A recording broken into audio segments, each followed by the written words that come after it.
Good day sa atin mga kap. So ito ang ating unit Honda City 2009 360k negotiable pero sold na po siya today at kakakuha lang siya kagabi. Pero flex lang natin.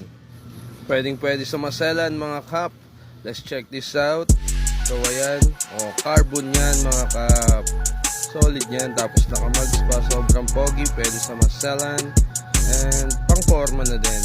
Binata, matanda, may asawa. Flex lang natin yung liko.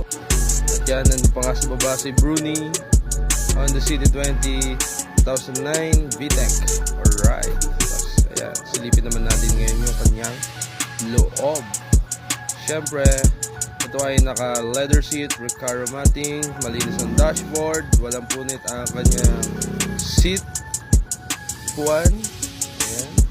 Flex lang natin. Solid yan mga kap. At siyempre, cold AC.